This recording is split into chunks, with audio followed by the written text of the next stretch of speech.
어젯밤 미시건 주립대학에서 무차별 총기 난사 사건이 발생했습니다. 어제 총기 난사 사건 피해자들이 모두 미시간 주립대 학생들인 것으로 나타났습니다. 브루클린에서 중국계 남성이 트럭을 몰고 인도로 질주해 보행자가 숨지는 사건이 발생했습니다. 플러싱 경제개선지구가 다운타운 플러싱의 불법 밴더 문제와 절도 사건들에 대한 신고가 저조하다고 지적했습니다. 이상은 TKC 뉴스데스크 오늘의 주요 소식입니다. 아름다운 제품에서부터 아름다운 사회를 만들기까지 키스는 뉴욕에서 시작하여 현재는 전 세계 12,000명의 직원들과 함께 끊임없이 도전하는 기업입니다. 사람을 생각하고 존중하는 기업. 키스는 한인들이 사회의 주인공이 될 수 있도록 든든한 버팀목이 되겠습니다. 글로벌 뷰티 기업 키스. 시청자 여러분 안녕하십니까? 2월 14일 화요일 TKC 뉴스데스크 첫 번째 소식입니다. 어젯밤 미시건 주립대학에서 무차별 총기 난사 사건이 발생해 3명이 목숨을 잃었으며 용의자도 스스로 목숨을 끊었습니다. 어제 오후 8시 10분쯤 미시건주 이스트랜싱 소재 미시건 주립대 버키홀 및 학생회관 등 2개 장소에서 43세 남성이 총기를 난사해 3명이 숨지고 5명이 위독한 상황입니다. 용의자는 버키홀에서 2명을 사살한 뒤 학생 식당 등이 있는 학생회관으로 이동해 5개의 문을 열어젖히며 총기를 난사했습니다. 특히 용의자는 총기를 난사한 뒤 도주했으며 경찰에 발각되자 오늘 새벽 0시 반쯤 스스로 목숨을 끊었습니다. 이때까지 약 4시간 동안 캠퍼스는 전체가 극도의 공포에 휩싸였습니다.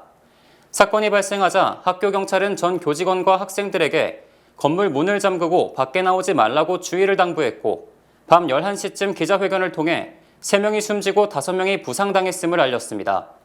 용의자는 대학과는 아무런 관련이 없는 43세 남성으로 알려졌으며 대학 측은 앞으로 48시간 동안 캠퍼스 내에서의 모든 활동을 금지한다고 밝혔습니다. 어제 총기 난사 사건으로 목숨을 잃은 피해자 3명과 부상당한 5명이 모두 미시간 주립대 학생들인 것으로 나타났습니다. 미시간 대학 경찰은 14일 학생 2명은 미시건 주립대 버키홀에서 그리고 1명은 학생회관 앞에서 사망했다고 밝혔습니다. 부상자 5명은 병원에서 치료를 받고 있지만 중태입니다. 또 경찰은 총기 난사 용의자가 올해 43살 흑인 남성 앤서니 맥레로 확인됐다고 발표했습니다. 용의자 앤서니 맥레가 왜 미시간 주립대학에서 총기를 난사했는지 구체적인 범행 동기 등은 아직 파악되지 않았습니다. 경찰은 사망한 용의자의 주머니에서 뉴저지주 2개의 공립학교를 협박하는 쪽지를 발견했다고 밝혔습니다. 한편 용의자는 지난 2019년 불법으로 총기를 소지해 체포됐었습니다. 브루클린에서 중국계 남성이 트럭을 몰고 인도로 질주해 보행자를 덮치는 바람에 1명이 숨지고 7명이 중경상을 입었습니다. 어제 오전 10시 반쯤 브루클린 베이리지에서 유홀 임대 트럭이 인도를 덮친 뒤 보행자와 자전거 등을 마구잡이로 들이받고 질주해 전기자전거를 타고 가던 44살 남성이 중상을 입고 병원으로 후송됐으나 결국 목숨을 잃었습니다. 또 경찰관 1명을 포함해 최소 8명이 중경상을 입고 병원에서 치료를 받고 있습니다. 특히 이 남성은 경찰의 제지에도 불구하고 나는 절대로 멈추지 않을 것이라고 소리를 지르며 3마일 이상 광란의 질주를 계속한 뒤 맨해튼 배터리파크 터널 인근에서 가까스로 경찰에 체포됐으며 용의자는 자살을 시도하려 했던 것으로 알려졌습니다. 이 사건의 용의자는 62세 중국계 남성 웽설로 확인됐으며 용의자의 아들은 AP통신과의 인터뷰에서 아버지가 정신병을 앓았으며 약을 먹는 것을 잊어버린 것 같다. 이런 일이 처음이 아니라고 말했습니다. 용의자는 지난 2019년 퀸즈 스트릿에서 고함을 지르며 자동차에 뛰어들기도 했으며 자신의 가족들에게 흉기를 휘둘러 유죄 판결을 받기도 했던 것으로 알려졌습니다. 플러싱 경제개선지구가 다운타운 플러싱의 불법 밴더 문제와 절도 사건들이 급증하고 있지만 이에 대한 신고가 저조하다고 지적했습니다. 플러싱 BID는 13일 플러싱 쉐라톤 호텔에서 기자회견을 열고 더 나은 플러싱을 위해 연례 가이드를 발간했다고 발표했습니다. 이 가이드에는 가장 최근에 업데이트된 MTA 버스 정류장, 약국과 의료 사무실, 주차장, 호텔 등의 정보가 제공됩니다. 이와 더불어 911 및 311 신고에 대한 안내도 제공합니다. 디안유 플러싱 BID 사무총장은 많은 상인들이 불법 밴더들과 노숙자 등의 문제로 BID로 전화를 하는데 이런 문제들은 뉴욕시 정부가 운영하는 311 민원 전화로 신고하는 것이 중요하다고 강조했습니다. 시 정부가 해결책을 마련할 때 311 전화로 신고된 통계를 토대로 문제에 대한 당위성을 논의하기 때문이라고 설명했습니다. The number of 311 calls from the downtown Flushing area is nowhere near what we want them to be. I think many people don't know that if you see illegal vendors on the street, that's a 311 call. And a business can call as well. It's not for residential. 311 is not for residential, it's also for commercial as well. Business should call. We have over 2,000 businesses in downtown Flushing. 불법 밴더, 폐기, 주차, 하수관 악취, 노숙자 문제, 낙서, 랜로드와 세입자를 위한 정보 등을 위해서 뉴욕시 311 민원 전화로 신고해야 한다고 유 사무총장은 안내했습니다. Our call over here for the last month in the 11354, which is around over here, in the area is only 500 now. That's including residential. I bet like most of them are residential.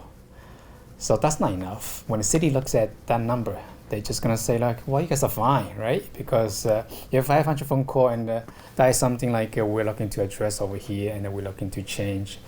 플러싱 BID가 제작한 플러싱 안내 책자는 플러싱 지역 내 시니어 센터, 로컬 비즈니스, 그리고 도서관에서 배부됩니다. 지난해 뉴욕시 중범죄가 최근 15년 동안에 최다를 기록했습니다. 뉴욕시경 범죄 통계에 따르면 지난해 뉴욕시 중범죄는 17만 2,852건으로 전년도 14만 3,522건보다 20.4% 늘었습니다. 이는 뉴욕시경이 중범죄 통계를 시작한 지난 2006년 17만 1,318건 이후 15년 만에 최대치입니다. 또 지난해 7대 주요 범죄는 약 12만 6,600건으로 2021년 10만 3,400건보다 2만 2,000건, 약 22.4%가 증가했습니다. 이처럼 7대 주요 범죄가 12만 건을 넘어선 것도 2007년 이후 처음입니다. 이외에도 7개 범죄 외에 기물파손 범죄가 13,000건으로 전년보다 17.7% 증가했고 법정모욕죄가 8,463건에서 1,216건으로 불법 무기 소지가 3,952건에서 4,783건으로 증가했습니다. 니키 헤일리 전 사우스캐롤라이나 주지사가 오늘 아침 2024년 대선 출마를 선언했습니다. 트럼프 행정부 당시 첫 2년 동안 유엔 주재 미국 대사로 활동했고 지난 2011년부터 2017년까지 사우스캐롤라이나 주지사를 역임한 니키 헤일리 의원이 오늘 아침 온라인 비디오를 통해 대선 출마 의사를 밝혔습니다.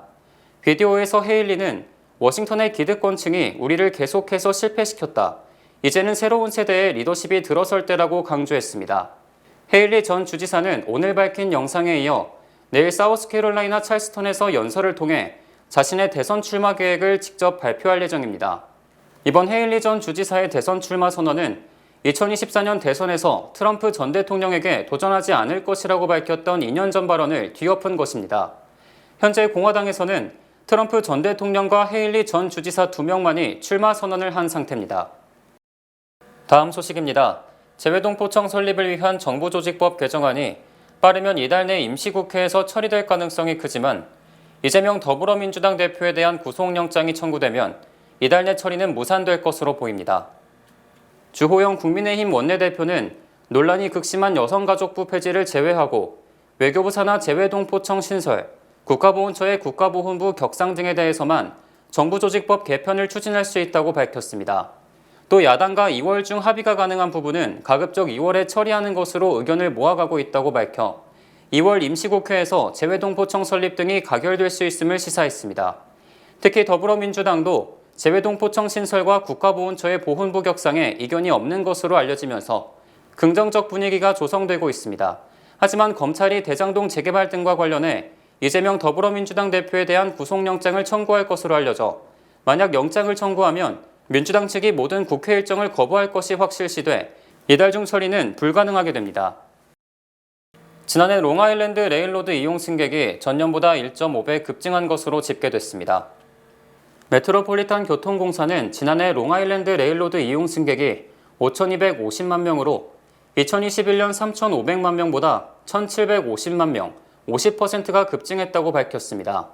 하지만 이는 팬데믹 이전인 2019년 이용객 9,100만 명과 비교하면 85% 정도 수준에 그친 것이어서 이용객은 좀처럼 회복되지 않고 있습니다. 현재 롱아일랜드 레일로드는 주중 열차를 팬데믹 이전인 2019년에 64% 수준으로 운영하고 있으며 지난해 평일 출퇴근 이용객은 1.2배가 증가했습니다. 한편 뉴욕시 지하철 승객은 지난 10일 금요일 353만 명으로 팬데믹 이전의 65%, 지난 7일과 8일, 9일은 각각 약 374만 명에서 377만 명으로 팬데믹 이전의 69%에서 70% 수준을 기록했습니다. 미국 여고생 3명 중 1명이 슬픔과 절망감에 휩싸여 한때 극단적 선택을 고민했던 것으로 조사됐습니다. 연방질병통제예방센터가 지난 2021년 가을 남녀 고교생 17,000여 명을 대상으로 설문조사를 실시한 결과 여고생 57%가 정상적 활동이 어려울 만큼 한동안 지속적 슬픔과 절망감에 빠졌었다고 답했습니다. 이는 이 조사가 처음 시작된 지난 2011년 36%와 비교했을 때 21%포인트나 늘어난 것으로 사상 최대며 남학생 29%보다 2배나 높은 수치입니다. 특히 자살을 생각했었다는 여고생 비율이 30%로 남학생 14%보다 2배 이상이었습니다. 또 마약이나 술, 사이버 폭력에 노출된 여고생이 남학생보다 높았고 강제로 성관계를 가진 적이 있다는 여고생도 14%로 사상 최고치를 기록했습니다. 미국 정부는 2011년부터 2년에 한 번씩 동일한 조사를 하고 있으며 지난 10년간 절망감에 빠지거나 자살을 생각했다는 비율이 계속 증가하고 있습니다. 지난달 소비자 물가 지수가 전년 대비 6.4% 상승했으며 인플레이션이 7개월째 둔화되는 모습을 보였습니다. 연방노동부는 오늘 아침 지난달 소비자 물가 지수가 1년 전보다 6.4%, 전달보다는 0.5% 각각 상승했다고 발표했습니다. 이는 지난 12월 소비자 물가 지수가 전년 동기보다 6.5% 상승한 것보다는 상승률이 아주 조금 낮아진 것이며 7개월째 연속해서 상승률이 둔화되고 있습니다. 하지만 이는 경제 전문가 전망치 6.2%보다 높은 것으로 인플레이션이 시장 예상보다는 둔화 속도가 느리다는 것을 보여주는 것입니다. 소비자 물가 지수는 지난해 7월 전년보다 9.1% 상승했고 1981년 이후 41년 만에 최대의 물가 상승을 기록했으나 그 이후 7개월째 상승폭이 작아지고 있습니다. 연방정부가 유가 안정을 위해 전략 비축률을 추가 방출하기로 결정함에 따라 유가가 하락세로 돌아섰습니다. 바이든 행정부는 예산법의 의무 조항에 의거해 전략 비축률 2,600만 배럴을 방출할 계획이라고 어제 발표했습니다. 바이든 행정부는 지난해 역대 최대 규모의 전략 비축률을 방출했기 때문에 하원을 장악한 공화당의 반대 등을 의식해 전략 비축률 방출 중단을 고려했으나 당초 계획대로 방출을 결정했습니다. 바이든 행정부는 지난해 우크라이나 전쟁 등으로 유가가 치솟자 1억 8천만 배럴의 전략 비축률을 방출했었습니다. 현재 미국이 보유한 전략 비축률은 3억 7,100만 배럴이며 추가 방출이 이뤄지면 1983년 이후 약 40년 만에 최저 수준인 3억 4,500만 배럴로 줄어들게 됩니다.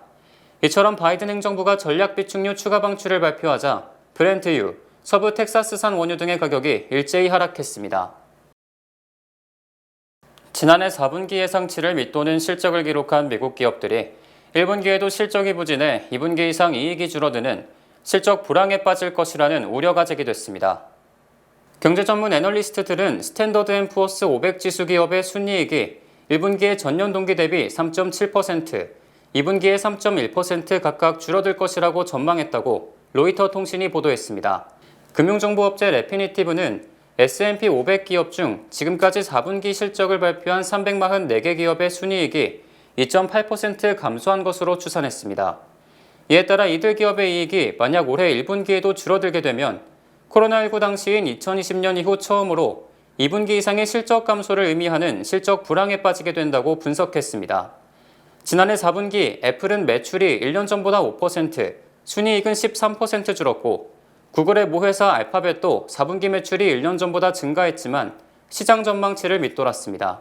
이에 대해 크레딧 스위스의 애널리스트는 분명한 것은 올해 실적 하락 속도가 평소보다 더 나쁘다는 것이라고 지적했고 모건 스탠리 애널리스트들은 실적 부진이 본격적으로 시작됐지만 통화 정책은 여전히 긴축적이라는 것이 증시의 현실이라고 진단했습니다. 발렌타인데이를 맞아 맥도날드가 평생의 맥도날드 팬들과 함께하는 최초의 셀럽 커플 세트, 카디비와 오프셋을 출시했습니다.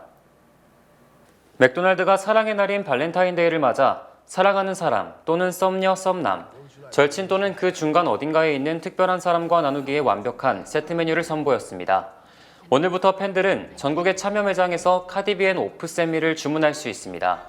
이 세트에는 카디비의 클래식 맥도날드 치즈버거와 톡 쏘는 BBQ 소스, 그리고 라지 코카콜라, 오프셋의 쿼터 파운더 치즈버거와 라지 하이시 오렌지 라바 버스트, 그리고 함께 나눌 메뉴로 라지 사이즈 월드 페이머스 프라이와 따뜻하고 맛있는 애플파이가 추가됩니다.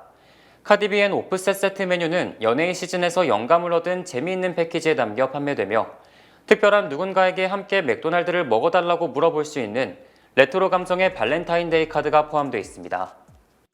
보시는 것처럼 북한에서 그동안 발행됐던 우표들입니다. 김일성 주석과 김정일 국방위원장 우상화를 소재로 한 것들이 많았는데요. 최근 공식 석상에 잇따라 등장하고 있는 김정은 총비서의 딸 김주혜의 모습도 이번에 우표에 담겼습니다. 어떤 의미로 해석될 수 있는지 안정식 북한 전문 기자가 보도합니다. 화성 17형 미사일을 배경으로 김정은 총비서와 딸 주혜가 손을 잡고 걷고 북한 군인들과 함께 김정은 부녀가 사진을 찍은 모습. 북한이 주혜의 모습을 담은 새 우표 도안들을 공개했습니다. 북한은 기념할 만한 일들을 우표로 만들어 왔는데 김주혜가 우표에 등장한 것은 처음입니다. 군 장성들과 사진을 찍고 열병식 주석단에 등장한 데 이어 김주혜의 위상을 더 높이려는 의도로 보입니다.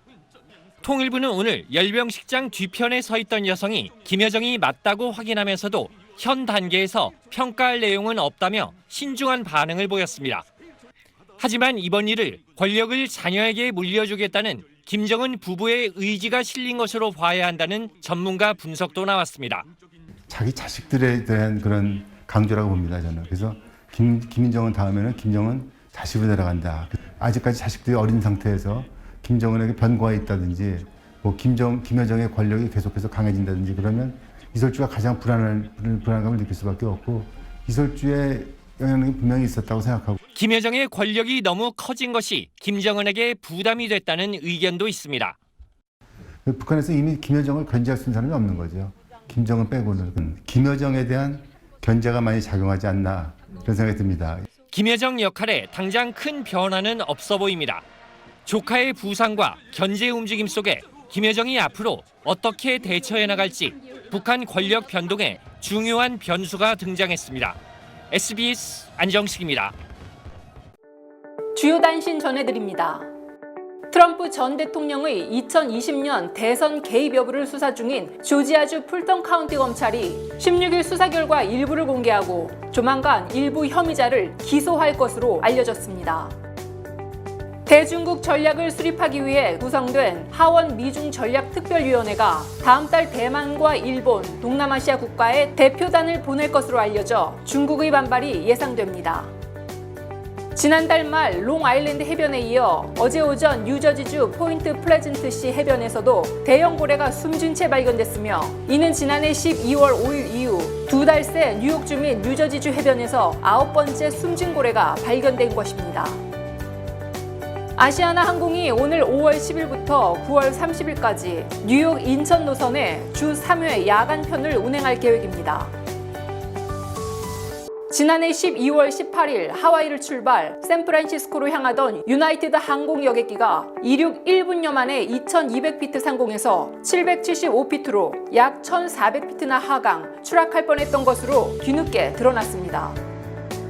맨해튼 뉴욕 프레스비 테리안 병원의 유명 비뇨기과 의사인 55세 남성이 고교생 인턴을 성추행한 데 이어 또 다른 남성 환자 4명을 성추행한 혐의로 피소됐습니다. 어제 아침 맨하튼 어퍼 웨스트 사이드 88스트리트 고층 콘도에서 추락, 사망한 남성은 자살이 아니라 실수로 추락, 숨진 것으로 확인됐습니다. 아마존 자회사인 자율주행차 업체 죽스가 어제부터 캘리포니아주 샌프란시스코 일부 도로에서 승객을 태운 채 자율주행 택시 시험 운행에 나섰습니다. 2월 14일 화요일 TKC 뉴스데스크 여기서 마치겠습니다. 시청해주신 여러분 고맙습니다.